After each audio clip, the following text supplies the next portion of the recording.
Vous voulez contrôler votre télévision et tout autre dispositif HDMI connecté à votre télévision avec votre iPhone sans utiliser la télécommande d'origine du manufacturier. Alors, regardez bien ça, c'est possible, même sur des télévisions qui ne sont pas nécessairement récentes.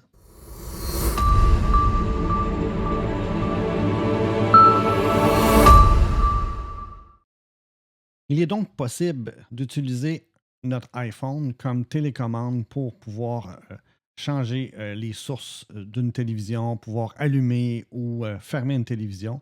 Mais ce qui est encore plus intéressant, c'est de pouvoir utiliser l'iPhone comme télécommande pour tous les dispositifs en même temps et éviter d'avoir à utiliser différentes manettes, différentes télécommandes selon nos besoins. Il y a un protocole qui s'appelle HDMI CEC pour Consumer Electronic Control qui a été rendu public il y a plusieurs années et beaucoup de télévisions sont maintenant compatibles au HDMI CEC. Alors, je vous montre comment c'est possible, même sur une télévision qui est quand même pas récente, là, qui date de plusieurs années et dont la fonctionnalité était disponible. Et je parle plus précisément d'une télévision TCL de 50 pouces et on regarde ça ensemble. Donc, il est possible avec notre iPhone d'utiliser la fonction de manette que l'on peut voir en bas à gauche. Et cette petite fonction-là permet d'avoir accès à la manette de l'Apple TV qui va devenir maintenant accessible sur la télévision. Il est possible aussi de configurer la télévision, la manette de la télévision sur l'iPhone de la même façon avec le protocole HomeKit. Donc, certaines télévisions vont permettre d'avoir le protocole HomeKit et ainsi nous permettre d'avoir un seul appareil pour contrôler l'ensemble des sources ou des appareils connectés à notre télévision. Donc, dans mon cas particulier, je vous présente comment la télévision TCL peut recevoir le protocole HomeKit et peut être contrôlée à partir d'un iPhone directement. À l'origine, la télévision n'avait pas cette fonctionnalité-là.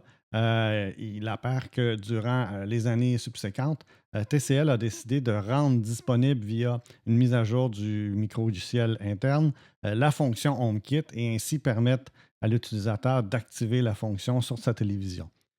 Pour pouvoir contrôler à la fois, par exemple, un Apple TV avec la télévision via la télécommande du iPhone, ça nécessite quelques petites configurations à l'intérieur de la télévision. Alors, je vais vous montrer comment ça fonctionne.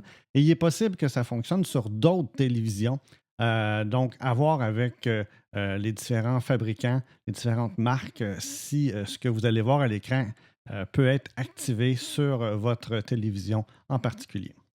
Donc, la première étape, il faut s'assurer de mettre à jour notre télévision. Dans mon cas, j'ai une TCL, j'ai le modèle 50S535-CA pour Canada. C'est un modèle qui date quand même, je crois, aux environs de 2020. Donc, ce n'est pas un modèle qui est nécessairement récent, mais c'est un modèle qui n'était pas très dispendieux et qui a ajouté la fonctionnalité avec les années. Dans mon cas, vous voyez aussi que j'ai un câble HDMI que j'ai mis dans le port numéro 1, HDMI 1, et j'ai aussi un petit adapteur pour le son. J'utilise la prise casque de 3,5 mm pour envoyer le son via des câbles RCA directement à un amplificateur. Donc, la fameuse fonction de télécommande sur un iPhone, vous le voyez à l'écran. On peut activer cette petite fonction-là pour l'afficher sur notre téléphone. Et à partir de cette télécommande-là qui est sur notre iPhone, on peut déterminer quel appareil on veut contrôler. Donc, ultimement, ce que l'on veut, c'est d'être capable de voir la télévision comme un des appareils que l'on peut contrôler et aussi l'Apple TV de façon à ce que même à l'intérieur de l'application domicile que vous voyez à droite, vous êtes capable de voir à la fois la télévision et l'Apple TV et de contrôler soit le son, soit les sources liées à cet appareil-là. Première étape, il faut s'assurer de mettre à jour le micro-logiciel interne de la télévision. Donc, il faut se créer un compte. Dans mon cas, j'ai une version Roku de la télévision TCL. Donc, j'ai créé un compte, j'ai confirmé mon mot de passe et j'ai téléchargé la dernière version. Et ça m'a permis après ça de pouvoir aller chercher à l'intérieur de la configuration. la fameuse application HomeKit AirPlay d'Apple pour être capable d'activer la fonctionnalité.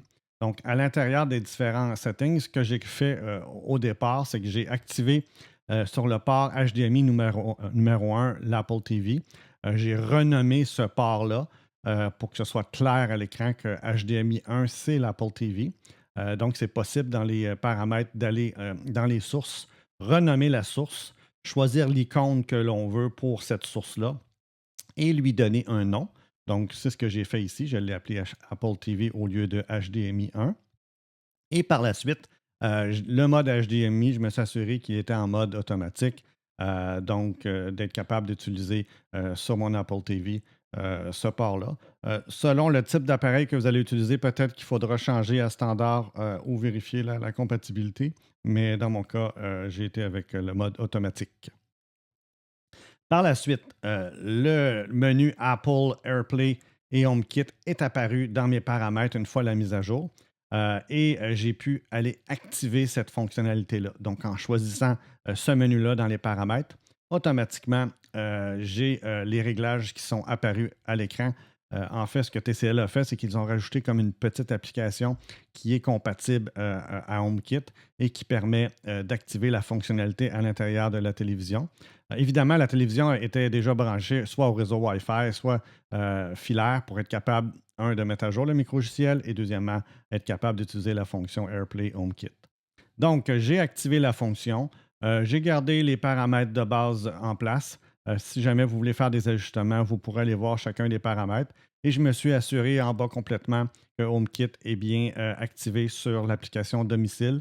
De cette façon-là, je suis capable de voir la télévision à l'intérieur de l'application domicile qui est disponible sur l'ensemble de l'écosystème Apple, que ce soit les iPhones, les iPads, que ce soit aussi les Mac, que ce soit l'Apple Watch. Donc, l'application domicile est vraiment disponible à travers l'ensemble de l'écosystème.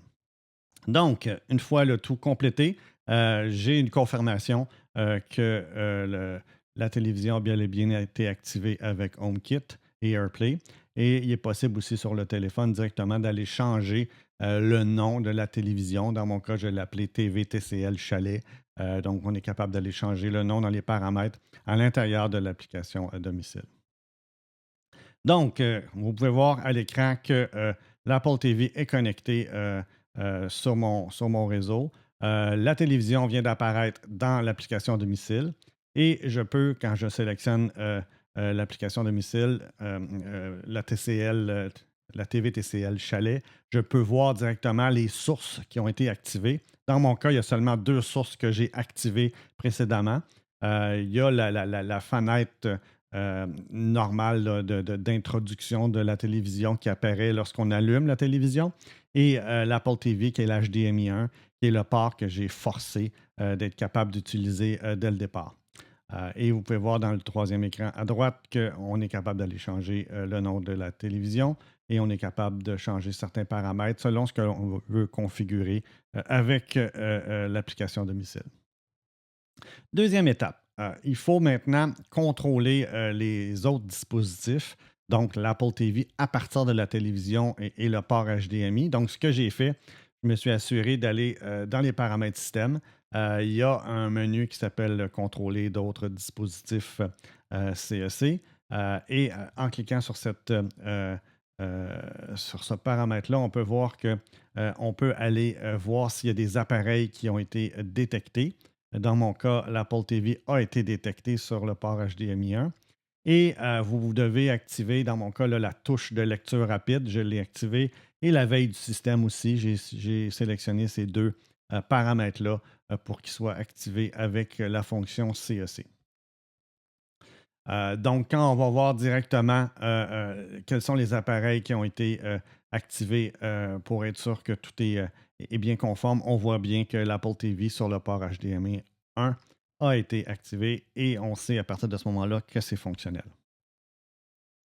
L'autre chose que je suis allé faire dans la section alimentation du menu système, je suis allé activer l'Apple TV par défaut. Donc, ce que ça veut dire, c'est que quand on va allumer la télévision, je ne veux pas aller dans le menu principal avec l'ensemble des options.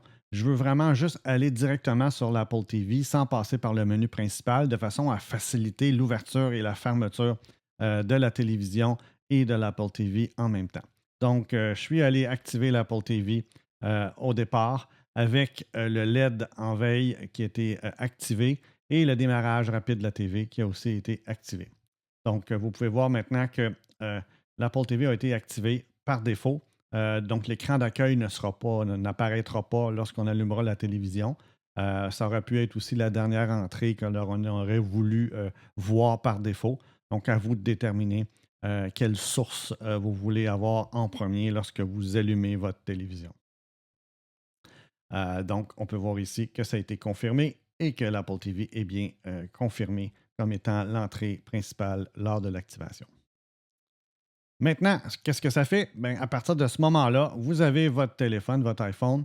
En haut à droite, quand vous allez dans l'application télécommande, vous avez le bouton qui permet d'allumer ou de fermer votre Apple TV. Dans ce cas-ci, j'ai mon Apple TV Salon qui est sélectionné. Et dès que je clique sur ce petit bouton-là, je vois le menu à droite apparaître avec éteindre. Ici, je pèse au centre pour confirmer que je veux éteindre mon Apple TV. Automatiquement, la télévision va se fermer. Inversement, si j'ouvre mon iPhone, que tout est fermé et que je fais juste presser le bouton en haut à droite pour allumer l'Apple TV, automatiquement, la télévision va s'ouvrir et va être sur sur le bon port, soit le port HDMI 1 où il y a l'Apple TV. Donc, c'est super simple. C'est juste qu'il faut savoir quel menu aller activer, à quel endroit. Il se peut que pour votre télévision, les menus soient légèrement différents, mais vous avez quand même une idée de où aller voir directement pour activer le tout. Donc, assurez-vous que votre télévision est à jour avec la dernière version du micro-logiciel. Assurez-vous que le fabricant a activé la fonction HomeKit AirPlay pour être capable de détecter la télévision via votre iPhone.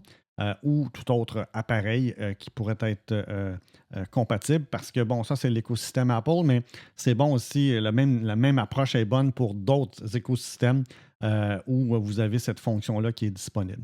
L'autre chose que vous devez aussi vous assurer, c'est que il faut que euh, que le fabricant vous donne aussi les étapes à suivre. Dans mon cas, les étapes étaient documentées. Il fallait juste s'assurer de bien suivre ces étapes-là pour être capable de l'activer.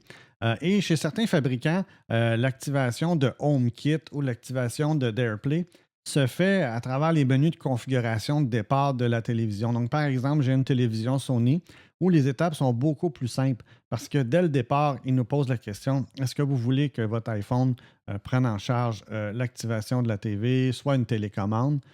Et si on dit oui, à ce moment-là, la séquence de configuration est faite automatiquement et vous n'avez pas besoin de passer à travers ces différents paramètres-là pour être capable d'activer la fonction. Donc, dépendant du fabricant, il se peut que ce soit plus facile ou plus compliqué. À vous de voir en fait, avec le fabricant de votre télévision.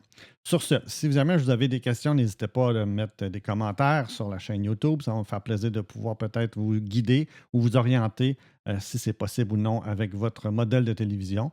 Mais la bonne nouvelle, c'est qu'il est possible d'avoir ce genre de fonction-là, même si notre télévision a plusieurs années et qu'au départ, elle n'avait pas toutes les fonctions requises pour pouvoir permettre ce genre d'intégration-là. J'espère que le petit truc, la petite démonstration vous servira et n'hésitez pas à rejoindre la chaîne et nous donner un petit pouce en l'air si vous avez aimé le contenu.